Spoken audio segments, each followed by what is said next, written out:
एक बयान आता है तेजस्वी यादव का। उन्होंने साफ कहा है कि देश में तानाशाही का माहौल है और घोषित इमरजेंसी जैसा माहौल लगा हुआ है। इस बयान के ऊपर राकेश पोद्दार जी का क्या कहना है हम जानते हैं। राकेश जी, एकाएक तेजस्वी यादव का इस समय इस तरह का बयान आना क्या दर्शाता है? देखिए, तेजस्वी जी जिस तानाशाही की बात कर रहे हैं, इमरजेंसी की बात उन्होंने कहा, अजय मुझे बहुत दुर्भाग्य इस बात का और दुर्भाग्य लगता है तेजस्वी जी पे कि पढ़े लिखे लोग हैं या क्या है, कैसे डिप्टी सीएम बन गए। अरे 1974 में आपके पिताजी ने कांग्रेस के खिलाफ जयप्रकाश नारायण जी ने आंदोलन किया था इसी तानाशाही की और लोकतंत्र की जब हत्या हो रही थी इमरजेंसी में, तो आपके पिताजी ने कहा समाजवादी लोग थे। लेकिन आज किस तरह है आप अपने बचाव के लिए और तानाशाही के आरोप हम लोग पे लगाते हैं। आपके पिताजी ने कांग्रेस पे लगाया था 74 में और उनके साथ आज उसके कुनबे में जाके आप बैठ गए और हम पर तानाशाही के आरोप लगाते हैं और लोकतंत्र की बात करते हैं। 74 में आपके साथ हुआ, 76 में इंदिरा गांधी 5000 साधुओं को मारने का काम किया। 1984 में क्या हुआ, सिखों को गले में टायर डाल के सिखों को मारा गया इस देश के अंदर, और आज कहते हैं तानाशाही और लोकतंत्र हत्या हो रही है। अरे शर्म आती है तेजस्वी जी, आपको अगर नहीं ज्ञान है तो अपने पिताजी से आप पूछ लीजिए, आपके पिताजी बता देंगे 1974 में क्या हुआ था। आज नरेंद्र मोदी जमुई आए और जनसभा को संबोधित किए। तेजस्वी यादव का कहना है, उन्होंने साफ कहा है कि जमुई की जनता के लिए 10 वर्षों में नरेंद्र मोदी ने क्या किया है वो बिहार के जनता को बताए, बिहार के वासियों को बताए। जमुई की जनता के लिए नरेंद्र मोदी ने क्या किया है। देखिए, जमुई की बात तेजस्वी जी पूछते हैं, नक्सलवाद भी इलाका था, चकाई हो चाहे झाझा हो चाहे कोई भी विधानसभा था, लेकिन आज जमुई जो 40वें स्थान पर था, आज कहीं ना कहीं वो 25वें स्थान पे आने का काम किया और आगे बढ़ा जमुई। वहाँ पे विकास हुआ, पुल और पुलिया बना। हमारे मुख्यमंत्री जी ने कहा कि देखिए पुल और जो पुलिया बनाया उन्होंने हम लोगों ने ही बनाया है। तो तेजस्वी जी, आपको मैं कहना चाहता हूँ, लालटेन का युग खत्म हो गया भैया, अब सौर ऊर्जा का युग आ गया, एलईडी का युग आ गया। अब उस पर आप पढ़िए लिखिए, आपको तो ज्ञान तो है नहीं, आप कैसी कैसी बातें करते हैं मुझे समझ नहीं आ रहा है। आपको अगर शिक्षा और दीक्षा लेना था अपने पिताजी से पहले वाले कारनामे पूछ लेते 2000 पहले का, तो आपको पता लग जाए। यहाँ तक तो उन्होंने कह दिया कि 10 सालों का हिसाब नरेंद्र मोदी से मांगे हैं। आज का बयान है कि नरेंद्र मोदी 10 सालों का हिसाब दे पूरे देशवासियों का। उन्होंने क्या किया है अभी तक। देखिए, आपके चैनल के माध्यम से मैं 10 साल का भी हिसाब दूंगा और साथ में 60 साल का भी हिसाब दूंगा। 60 साल इस देश पे राज किया, कांग्रेस ने राज किया, उसके कुनबे ने राज किया। जनता का जरा देश का दुरुपयोग किया भाई साहब, दुरुपयोग करके उन्होंने भ्रष्टाचार किया इस देश के अंदर।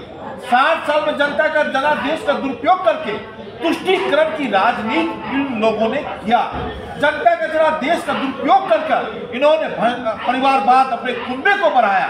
तो इनका कारनामा है 60 साल का, लेकिन हमारे कारनामे 10 साल में मैं जो वादे करके आए थे 2014 में, उस वादे पर 99% हम लोगों ने काम किया। और मैं बता देना चाहता हूँ, देश के अंदर बहुत सारे मुद्दे थे, ज्वलनशील मुद्दे थे, देश के प्रधानमंत्री ने काम किया। 370 जैसा मुद्दा था, इनको कांग्रेस के लोग तेजस्वी जी को ने शर्म आ रहा कि लोकतंत्र समय हत्या नहीं हो रहा था, कश्मीर के लोग किस तरह परेशान थे। आज तेजस्वी जी इस बात को पूछते थे। हम लोगों ने 50 साल उस मुद्दे को लेकर चला और हम लोगों ने कुर्बानी दी, हमारे राष्ट्रीय अध्यक्ष ने कुर्बानी दी, श्यामा प्रसाद मुखर्जी ने। हम लोग कहते थे, नारा लगाते थे गली में जा जाके, जहाँ हुआ बलिदान मुखर्जी हो, कश्मीर हमारा है। हम लोगों ने इस कश्मीर को अब भारत के अखंड भारत में मिलाने का भी काम किया है। उसके बाद राहुल गांधी यही तेजस्वी जी सनातन पे हम लोग को गाली देते थे। राहुल गांधी जी तना कसा करते थे, कहते थे कि मंदिर वही बनाएंगे भैया, समय नहीं बताएंगे। भारतीय जनता पार्टी से पूछा करता था, लेकिन हमारे देश के प्रधानमंत्री ने तारीख भी बताया, समय भी बताया और दिन भी बताया। तो हम लोगों ने 22 जनवरी को 9:45 पर रामलला का मंदिर बनाने का भी काम किया। और हम लोग, देश के प्रधानमंत्री ने शब्दों में कहा कि सुप्रीम कोर्ट का आदेश का पालन करते हुए लोकतंत्र का पालन करते हुए, संविधान का पालन करते हुए मैं एक देश का नागरिक बनकर, देश का प्रधानमंत्री बनकर मैं प्राण प्रतिष्ठा नहीं कर रहा हूं, एक देश का एक नागरिक बनकर मैं प्राण प्रतिष्ठा कर रहा हूं। उस पर भी ये लोग नहीं ताना कसा करते थे। ये लोग सनातनी जितने भी थे, दयानिधि मारन, स्टालिन सनातन को गाली देते थे, उनको लोकतंत्र हत्या नहीं हो रही थी। उस समय तेजस्वी जी कहाँ थे? इनके मंत्री हम लोगों पे ताना कसा करते। एक छोटा सवाल है अंत में, तेजस्वी यादव लगातार ये बोलते आ रहे हैं कि भारतीय जनता पार्टी राजनीति जो करती है, दबाव की राजनीति करती है, सीबीआई की राजनीति दबाव बनाती है, ईडी से दबाव बनाती है और दबाव की राजनीति करती है। देखिए, आपका प्रश्न बहुत अच्छा था, मुझे बड़ी खुशी हुई कि आपने इस प्रश्न को पूछा और जनता को मैं बताना चाहता हूं आपके चैनल के माध्यम से, और मैं बिल्कुल ग्राउंड लेवल पे जितने हमारे आपके चैनल पे जो सब्सक्राइबर हैं, सुन लीजिए, ईडी और सीबीआई का इस्तेमाल भारतीय जनता पार्टी नहीं करती है। इसका मैं आपको खंडन करना चाहता हूं। 2005 में जब एक कानून का प्रावधान हुआ था, आज जितने लोग हैं भ्रष्टाचारी लोग हैं उसी कानून के तहजे से जेल जा रहे हैं। मैं 2007 की बात कर रहा हूं, जब कांग्रेस की सरकार थी, सुप्रीम कोर्ट ने कपिल सिब्बल से पूछा कि इस कानून में आपको सुधार चाहिए। पी चिदम्बरम जो हमारे यहाँ के फाइनेंस मिनिस्टर थे पूर्व, उनसे पूछा कि किस कानून में सुधार चाहिए। सुप्रीम कोर्ट को इन्होंने कहा कि मुझे कानून की सुधार नहीं चाहिए।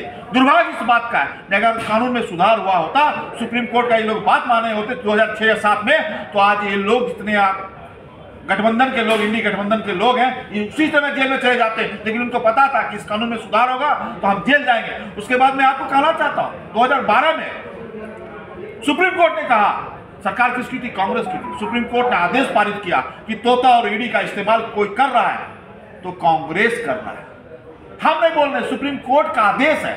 फिर उसके बाद कानून आया 2019 में, इस कानून का सुधार हुआ। इस कानून के सुधार होने के बाद, और मैं 2000 एक छोटी सी बात करना चाहता हूं, 2012 में 212 ही मामले थे।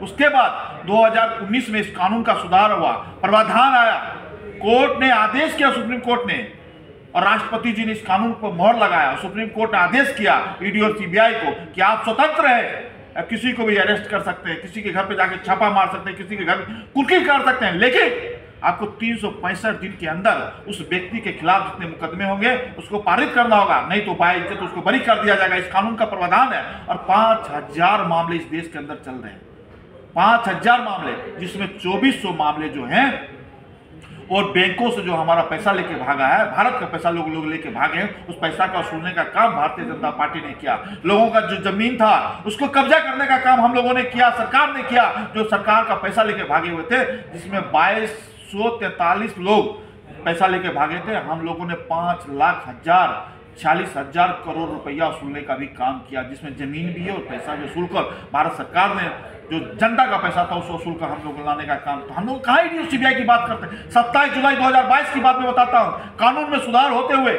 आज 45 लोग इस कोर्ट से जमानत भी मिला है। कल संजय सिंह का जमानत हुआ ना, 2019 के कानून के हिसाब से संजय सिंह को जमानत हुआ है, तो जमानत भी हुआ है और ईडी सीबीआई का इस्तेमाल नहीं करती। और मैं एक और चीज बता देना चाहता हूँ, और बार बार हम पर आरोप लगाते हैं, क्या आरोप लगाते हैं कि आप जो आपके यहाँ जाते हैं वॉशिंग मशीन में धुल जाते हैं। अरे भैया, वॉशिंग मशीन में धुल नहीं जाते हैं। चाहे हेमंत बिस्वा शर्मा का नाम ले लें, चाहे नारायण राणे का नाम ले लें, किसी भी व्यक्ति का नाम ले लें, चाहे अजीत पवार का नाम ले लें, सभी पर केस चल रहा है और कोई सरकारी गवाह है, किसी का केस खत्म नहीं हुआ। और संजय सिंह जी ये ना भूले कि आपको जमानत मिल गया तो आप बरी हो गए, कोर्ट में आपका मामला चलेगा। ठीक है, तो राकेश पोद्दार जी थे, इनका साफ कहना है कि तेजस्वी यादव सिर्फ बोलते हैं और हमारी पार्टी जो है करती है और करके दिखाती है। नरेंद्र मोदी जी से 10 साल का हिसाब जो वो मांग रहे हैं, इलेक्ट्रॉन बोर्ड, हाँ क्या बोल रहे हैं? नहीं, आप इलेक्ट्रॉन बोर्ड कट कर लेना, इलेक्ट्रॉन बोर्ड वाला पूछ लीजिए, काट दो।